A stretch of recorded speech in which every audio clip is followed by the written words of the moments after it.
عہدوں کی چمک والوں کو بڑا سلام اور خراج تحسین پیش کیا جاتا ہے، مگر ہمارے سامنے معیار صرف اور صرف ایک ہی ہے، اور وہ معیار جو اللہ رسول صلی اللہ علیہ وآلہ وسلم نے قائم کر دیا ہے۔ ہمارے نزدیک عزت دار، رسپیکٹیبل صرف وہی ہے جو اللہ اور اس کے رسول کی بتائی ہوئی ڈیفینیشن پہ پورا اترتا ہو۔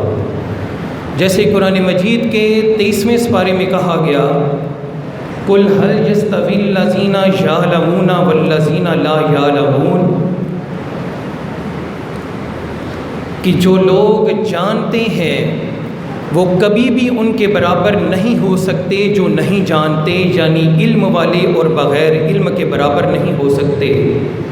ایک عالم غیر عالم کے برابر نہیں ہو سکتا ہے۔ اور اسی طرح فرمایا گیا، فَاسْأَلُوا أَهْلَ الذِّكْرِ إِن كُنتُمْ لَا تَعْلَمُونَ۔ قرآن مجید میں 2 مقام پہ 17ویں پارے میں اور 14ویں پارے میں یہ آیا کریمہ کا نزول ہوا، تم اگر نہیں جانتے تو اہل علم سے پوچھا کرو۔ عالم دین کی جتنی قدر قرآن نے بیان فرمائی ہے، اور آپ کو پتہ ہے کہ قرآن مجید کے پہلے پارے میں جہاں حکم ہوا وَإِذْ قُلْنَا لِلْمَلَائِكَةِ اسْجُدُوا لِآدَمَ فَسَجَدُوا إِلَّا إِبْلِيسَ، کہ فرشتوں کو حکم ہوا کہ آدم علیہ السلام کو سجدہ کرو، تو سجدے کی جو ریزن بیان کی گئی ہے وہ یہی ہے، وَعَلَّمَ آدَمَ الْأَسْمَاءَ كُلَّهَا، کہ آدم علیہ السلام کو اشیاء کے نام سکھائے گئے۔ پھر اس کے بعد آپ کو یہ بھی پتہ ہے کہ سلیمان علیہ السلام کے زمانے میں جب تخت بلقیس کو لانے کے حوالے سے بات ہوئی تو قال عفریت من الجن انا آتیک بہ قبل ان تقوم من مقامک، تو اس کے مقابلے میں جب ایک علم والے کی بات ہوئی تو فرمایا قال الذی عندہ علم من الکتاب انا آتیک بہ قبل ان یرتد الیک طرفک۔ پھر اس کے بعد آپ قرآن مجید کے 15ویں پارے کو دیکھیں کہ اللہ کا نبی اپنے سینے میں ایک تمنا اور خواہش کا لے کر اللہ سے دعا کرتا ہے کہ میں تیرے خاص بندے سے ملنا چاہتا ہوں، تو فرمایا فَوَجَدَ عَبْدًا مِّنْ عِبَادِنَا آتَيْنَاهُ رَحْمَةً مِّنْ عِنْدِنَا وَعَلَّمْنَاهُ مِن لَّدُنَّا عِلْمًا، کہ وہاں پہ بھی اگر رحمت خاص کی بات ہے خضر علیہ السلام کے حوالے سے اور موسیٰ علیہ السلام کی جستجو، تو فرمایا علم لدنی کی بات کی جا رہی ہے۔ تو گویا اللہ کریم نے قرآن مجید کے ایک نہیں بے شمار جگہوں پہ ایک عالم دین کے رتبے، سٹیٹس اور مقام کو جتنا بیان کیا ہے دنیا کی کوئی کتاب نہیں کر سکتی۔ مگر آج ہم یہ سمجھتے ہیں کسی بھی عالم دین کو ہم نے مسجد میں رکھ لیا، مسجد کے ٹوٹل اخراجات کتنے ہیں، اے سی کے، اس کی جگہ کے اور اس کے دیگر ایکسپینڈیچرز وہ لاکھوں میں پہنچے ہوتے ہیں، مگر امام مسجد کو جو تنخواہ دینی ہے تو کتنی 25,000 30,000 20,000، اور پوری انتظامیہ مر جاتی ہے کہ ہمیں کم سے کم تنخواہ پہ کوئی عالم دین لاد کے دیا جائے۔ اور جب اس لیول کی تقریر، اس لیول کے مسئلے مسائل یا لوگوں کو کنونسنگ پار نہیں ہوتی تو وہ شاید یہ سمجھتے ہیں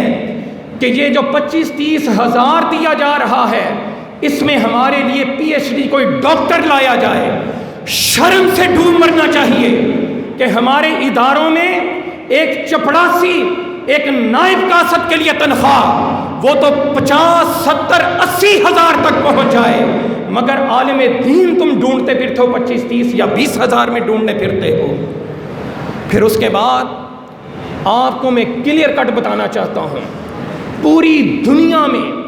جہاں پہ بھی ڈیولپ کنٹریز کے اسٹیٹس کے اندر آپ چلے جائیں، یہاں تو وہ نتھو خیرے جو کبھی انڈر میٹرک ہیں، کبھی انڈر مڈل ہیں،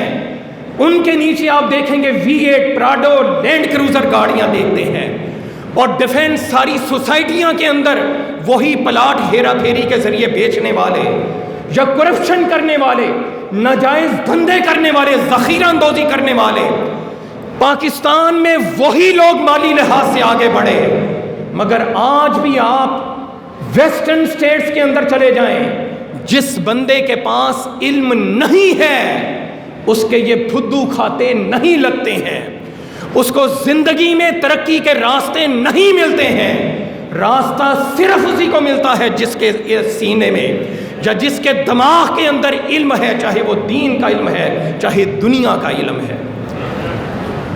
ڈاکٹر سرفراز نعیمی رحمۃ اللہ علیہ کی زندگی کو میں نے بڑا قریب سے دیکھا، اور میری اللہ کریم نے خاص رحمت کی کہ ان کی صحبت میں مجھے کچھ لمحات گزارنے کا اور ان کی شاگردی میں وقت گزارنے کا موقع ملا. جس وقت آپ کی شہادت ہوئی اس سے چند دن پہلے ایوان اقبال کے اندر بہت بڑی کانفرنس کی گئی تھی، اور وہ کانفرنس کے لیے ڈاکٹر صاحب ہر کسی کے پاس دعوت نامہ لے کے کبھی کسی کے دولت خانے پہ جاتے، کبھی کسی کے دفتر میں جاتے. بڑوں نے کہا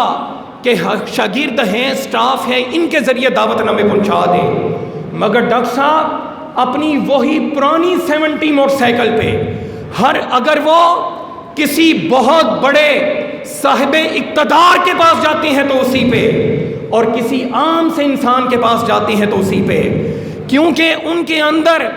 یہ چیز کوٹ کر بھری ہوئی تھی کہ یہ CD70 یا پراڈو کے ذریعے عزتیں نہیں ملتی، بلکہ قرآن نے جو اصول اٹل بیان کر دیا ہے، وَلِلَّهِ الْعِزَّةُ وَلِرَسُولِهِ وَلِلْمُؤْمِنِينَ، کہ عزت صرف اللہ کے لیے، اللہ کے رسول کے لیے اور اللہ اور رسول کے ماننے والوں کے لیے عزت ہوتی ہے. آپ مجھے یقین سے بتائیں کہ آج جو کروڑوں اربوں کی جائیداد چھوڑ کے گئے ہیں، نہ ان کی زندگی میں وہ انہیں عزت رسپیکٹ ملا کرتی تھی، نہ ان کے مرنے کے بعد ان کے گھر والے بھی ہاتھ اٹھانے کے لیے تیار نہیں. مگر ڈاکٹر سرفراز نعیمی رحمت اللہ علیہ کے لیے نہ صرف جامعہ نعیمیہ، نہ صرف پاکستان، بلکہ پوری دنیا میں آپ دیکھ لیں، میں نے یورپ میں دیکھا، امریکہ کے اندر دیکھا، انگلینڈ کے اندر دیکھا، ہر کوئی مانتا ہے کہ دین کی جس قدر خدمت ڈاکٹر صاحب نے کی ہے، اگر زندہ رہنا ہے تو ڈاکٹر صاحب کی طرح عالم دین بن کر زندہ رہو. اگر مرنا ہے تو قوم، اسلام اور پاکستان کے لیے آپ نے جام شہادت نوش کیا ہے، مرنا ہے تو ڈاکٹر صاحب کی طرح مرا جائے. مگر جو اس طرح جام شہادت نوش کرتا ہے تو وہ پھر مرا نہیں کرتا ہے بلکہ زندہ ہوتا ہے. اور قرآن بیان کرتا ہے بل احیاء عند ربہم یرزقون فریحین بما آتاہم اللہ من فضلہ ویستبشرون بالذین لم یلحقوا بہم من خلفہم اللہ خوف علیہم ولا هم یحزنون.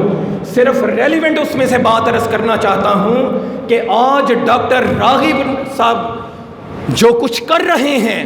دینی لحاظ سے، فکری اور نظریاتی لحاظ سے، قرآن بیان کرتا ہے کہ اپنے اہل و عیال کے رشتہ داروں کے اعمال کو دیکھ کر وہ وہاں پہ خوش ہوا کرتے ہیں. تو ڈاکٹر صاحب میں آپ کو خراج تحسین پیش کرتا ہوں کہ آپ نے مفتی محمد حسین نعیمی رحمۃ اللہ علیہ، ڈاکٹر سرفراز نعیمی رحمۃ اللہ علیہ کے راستے کو نہیں چھوڑا ہے بلکہ اسے مزید پروان چڑھایا ہے. اللہ کریم ہمیں ڈاکٹر صاحب کے نقش قدم پہ چلنے کی توفیق عطا فرمائے.